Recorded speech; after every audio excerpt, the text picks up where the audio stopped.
Hi, everybody. Hey guys. It's Mark and Teresa. We are just going to talk about hormones, female hormones tonight, and a little touch on the men for testosterone. So I'm just going to get started, and you guys can always go back to the beginning and re-listen. So For those of you who are regular watchers, we skipped what's for dinner tonight because we did burgers again tonight. We thought, well, we've done burgers like 3 times in the last couple of weeks. So anyway, here we are talking about female hormones. That's right. So female hormones are fun because it can really solve a lot of, they're scary too, but they can solve a lot of problems. So when women start to age, like even in your late 30s, you start to lose progesterone. And progesterone, I say, just when the loss of progesterone, you start to get more crazy than God made you. So you become a little more overstimulated, a little more irritable, more moody. You might react crazy to a situation where your husband, not out loud if they're smart, is like, wow, that's not really a correct reaction for what just happened. So progesterone is implicated in postpartum depression. So after you have a baby, postpartum depression is caused from low progesterone. Menstrual migraines is a progesterone problem. So progesterone is hugely important, and that's the first one to go. And what I say in the office to men and women is, men over 50 could use hormones, men over 40 could use hormones, but men, and I do see younger men and women, but I'm just saying for the most part, men insidiously kind of go through a change, a midlife change, whereas women, I say, we are hit upside the head with no progesterone. It just comes crashing in. Suddenly you can't sleep. Suddenly you're craving food. Suddenly you're gaining weight. And suddenly I was a hot, crazy mess. So once progesterone and estrogen should be balanced, progesterone starts to wane, and then you get all those symptoms I was just talking about. And then low progesterone and normal estrogen. Okay, we could call it estrogen dominance, but corporate medicine doesn't recognize estrogen dominance, but that's what it is. When you have normal estrogen but zero progesterone balancing that, then you get weird, wacky periods. You get bleeding that just is weird and doesn't stop. And this is the age group women end up having hysterectomies and uterine ablations because you can't stop bleeding. Progesterone is the answer. But a lot of GYNs don't know that. So, but that's progesterone. So progesterone, besides being the hormone of gestation, so it prevents miscarriages, progesterone is the hormone of contentment, anxiety, depression, sleep, and an evenness of mood. So like, who wouldn't want that? Some providers cycle progesterone. Even if you don't have your uterus, they want you to cycle progesterone, which means take it days 1 through 25 and go off for 5 days. And I always say to my patients, you absolutely can do that. Just don't ask me to do it, because there'll be 5 days out of the month your breasts aren't protected, because progesterone can protect your breast. It signals an enzyme that makes breast cancer cells commit suicide called apoptosis. So 5 days a week or a month, my breast won't be protected. And then I always say, and probably my husband would have a recurring monthly bill at the hotel and say, that's where you're staying. You're not staying here. So I did just have a female that came and said, I was explaining progesterone and she started laughing and half crying. And she's like, I just caught my husband and the kids in a room hiding from me, essentially, because she was being crazier than God made her. I think we should clarify too, it's usually not the man who kicks the woman out of the house. Usually it's the other way around. But okay, so that's progesterone. And then progesterone cream is no good. I would never prescribe, and I have never prescribed progesterone cream. It is capsule, and that's what gets into the tissues where you want it. And plus, if you want the sleepy side effects, and that's what happens midlife, as you start to lose sleep and stuff like that. So that's progesterone. She's amazing. She can also help libido just a little bit, but that is testosterone's main, that's his top, what do you call it? Job? Yes. Thank you. That's why you're here. Yeah.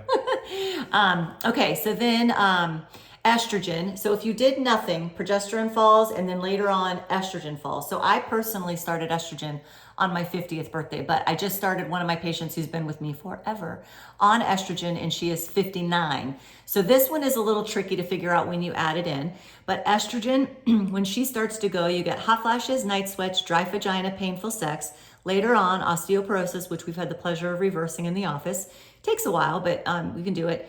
Protects your heart against heart disease and protects your brain against Alzheimer's and dementia. So good studies in neurology journals about catching men and women early onset dementia with estrogen, and you can prevent that. Men get estrogen from their testosterone. So when Mark was younger and making tons of testosterone, he was converting naturally a little bit to estrogen, and then they get protection against bone, heart, and brain like we do, but you also get protection against the prostate. I don't have one of those because I'm not a man.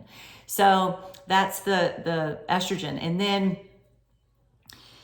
it can creep into, and then sometimes you could, like for me, I was on a magnificent hormone protocol for 10 or 11 years. And then all of a sudden I started to have cuckoo moments. Like I remember you came home from out of town and I was like, someone's gonna die. And you were like, what? But I just had this doom in my chest and my belly.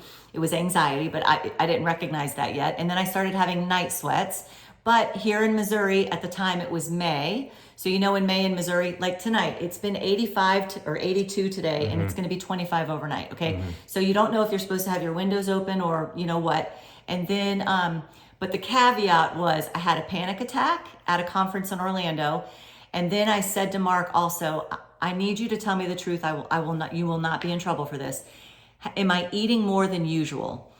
Because I had to loosen my belt. And he said, absolutely not. So I came home from that conference, checked my estrogen. I was 0 in estrogen. I was in menopause. My girlfriend's like, you do this for a living, but when it's you, it's different. I went on estrogen. My anxiety went away immediately. Night sweats went away within a week. And that I could tighten my belt back up in 6 weeks. I remember you walked in the office and I was like, oh, my belly's back down to normal. Okay, that's the power of hormones. So all of you peri and menopausal women that can't lose weight, hormones, stress, cortisol. So not sleeping activates cortisol, activates belly fat. Not having good hormones activates cortisol, activates belly fat. Stress and not sleeping, whether or not it's from hormones or not, activates cortisol. And then as we age, and I'm just only talking about 30 and up, we start to lose muscle mass. And then it's much harder to lose weight if you're dealing with straight fat and no lean mass. Okay? Do you think that's understandable? Yeah, I think because that is your area. But we cannot be sarcopenic, which we lose muscle. So that's estrogen and progesterone, and those are for the females only. Because men get it from their testosterone. Oh, that's what I was going to say. So you right now are getting it from your testosterone that you apply twice a day. You're naturally converting a little bit over to estrogen. That's how God made you. So testosterone. Testosterone in men and women are the same. The effects are the same. Sex and muscles. So you can't have a good libido without testosterone.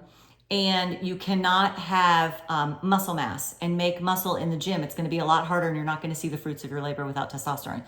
I had a guy recently who, I can't remember how old he was, but he came to me for testosterone.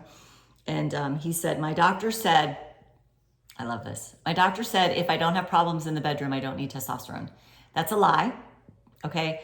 Men that actually have low testosterone rarely have problems in the bedroom with libido and erections. That is just not true. Last thing to go. Last thing to go. But in the meantime, your bones are going, your heart is not protected, you got some belly fat creeping in, and now you got all this other stuff. Losing muscle. Right. So, and you will not be Arnold Schwarzenegger on the testosterone that I give you. Okay? All right, so testosterone, sex and muscles, which is important because we all should be having sex. It makes marriages much better, the intimacy, the vulnerability. It brings about trust. Like without it, we really need it. So besides sex and muscles, testosterone is zest, vitality, motivation, strength, stamina, get up and go, get your list done. All the hormones help with anxiety, depression, blood pressure, cholesterol, heart disease. What else would you want? Why would you not be doing that? And that's a big disservice to a lot of people. Everyone should have access to testosterone because, but it's a controlled substance. Why? Because it's an old 80s law from athletes that were, abusing things. But doping. But there's also still a law that you can't trick or treat in West Virginia. So, what are we going to do?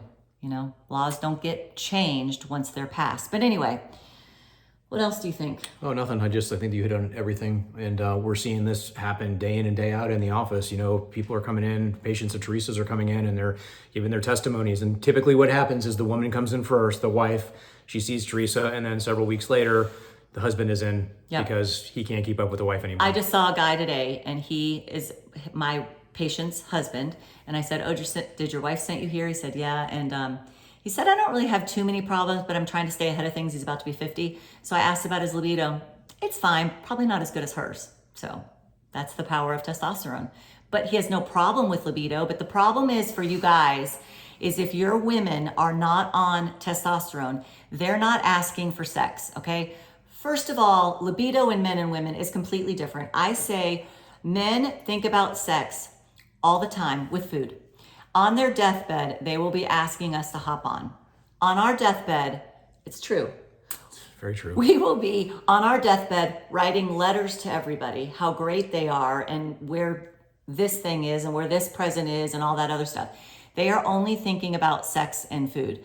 So, now times of stress, of course, but I'm just saying, you guys don't notice that we aren't asking for sex because our libidos are just naturally different. And then you get into having babies. Now you got little kids. You want to have sex with us, but we're worried because you just put an ice cream bowl and a spoon in our clean sink. That's the only thing we're thinking about. Or there's clothes in the dryer. That's what we're thinking about. Okay, so the mind is completely different, but you don't stand a chance without testosterone. So men sometimes don't realize their libido is getting lower because the wife isn't asking for sex. Now that she gets on testosterone, she's asking for sex. And he's like, oh, there could be a problem here. Okay?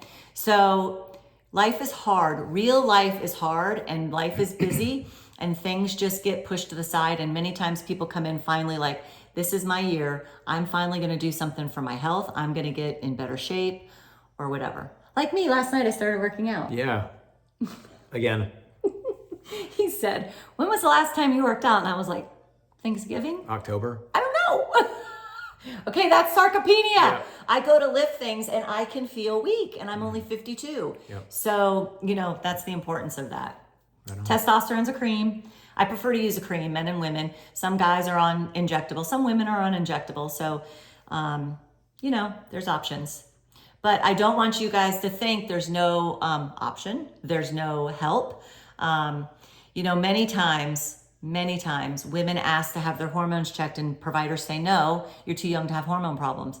Like, what? I see so many young women with PMDD, the premenstrual dysphoric disorder, where they want to kill people or themselves during periods. Is that not a hormone problem? Yeah. It only comes when you have your period. Or menstrual migraines. It only comes when you have your period. Is that not hormonal? I saw a woman today. She's a little bit younger, but she thinks she has PCOS, and her doctor told her, you're not fat enough for PCOS. Then in another sentence tells her, you need Wegovy, and you just need to lose weight and you'll be happier. You're a little probably depressed because, life is hard and, anxiety and women get gaslighted so much. I told Mark on the way home today, I'm not really one for I don't know, but women get treated very poorly in this healthcare system. Yep. You just get told you're histrionic and whatever. You guys, we are living in such a dirty world. No matter how clean you think you are, no matter how organic you are, it is dirty. And that disrupts hormones. These are endocrine disruptors. So the gall of them to think you could not have a hormone disruption is crazy to me. Yeah. Is that all? That's it. Okay. Good job. Oh. You killed it. Do I sound like I know what I'm talking about? You do. I'm over here just like, okay, I'm not going to say anything. All right, guys. Well, thanks so much. We should be back on tomorrow with what's for dinner. So anyway. Let us know if you have any questions. Yep. Oh, and you could go to a couple podcasts that I've done that is in depth of this. Yeah. It's Low Carb MD, number 115. Okay, just go to your internet browser, Low Carb MD number 115, or Life's Best Medicine, Life''S, Life's Best Medicine number 110. And I talk about hormones. Yeah. One's 47 minutes, one's an hour. So you can learn more. Much more in depth. Okay. Thanks, See you guys. Love you all. Bye.